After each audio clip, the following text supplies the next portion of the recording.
Ah, finally. My brand new train infrastructure is finished. Now we just turn this on and, oh, for fuck. Welcome back to Factorio. Last time we learned some nuclear physics so I could solve my crippling iron shortage, but the story doesn't end there. Apparently I am destined to have an iron deficiency for a little longer, as for some reason the goblins that built my existing rail network and blueprints foolishly made my trains drive on the right, while my more evolved mind built my stations assuming the trains would drive on the left. You see, I'm from a little place called Australia, provided your definition of little is the 6th largest country in the world by land area, and here we drive on the left side. Now if that's shattering your worldview, I'll have you know we're not the only ones to do so, though we are a minority. This leaves me with something of a conundrum. Do I change the design of my train stations and rebuild them, risking future confusion when all the trains are on the wrong fucking side? Or do I rebuild the majority of the rail network to drive on the correct side? I chose the latter, but that of course begs the question, which side should your trains drive on?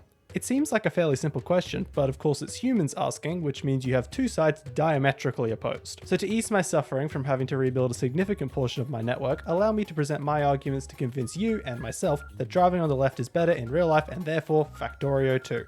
Because what is Factorio except an idealized vision for our lives free from the— oh my god, I ran out of breath. Because what is Factorio except an idealized vision for our lives free from the annoying things we find every day where we can truly reach our fullest potential? Reason number one. It may actually be safer to drive in left-sided traffic. I say may because as far as I know there aren't any direct studies comparing left and right traffic, but there is some empirical evidence and theories that point towards left-sided traffic being safer.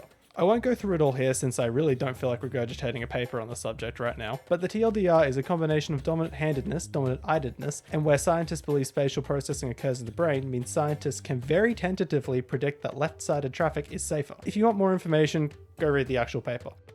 Well, that was slightly painful. Let's change it up now, shall we? Reason number 2. France drives on the right. Reason number 3. No, but seriously, have you seen the absolute nightmare of a roundabout that is the Arc de Triomphe? There is no conceivable way that they're doing this right. I mean, just look at it. What the hell is going on here? How does anyone expect to survive a trip around this thing? I'm gonna have a stroke. I need to move on. Reason number 4. You know those nifty little keep left signs they stick near roundabouts to make sure you don't forget how to use a roundabout and just drive all over the place? Well, what would you put on those instead? Keep right? Yuck. Speaking of yuck, if you know the significance of this area, you have my eternal respect.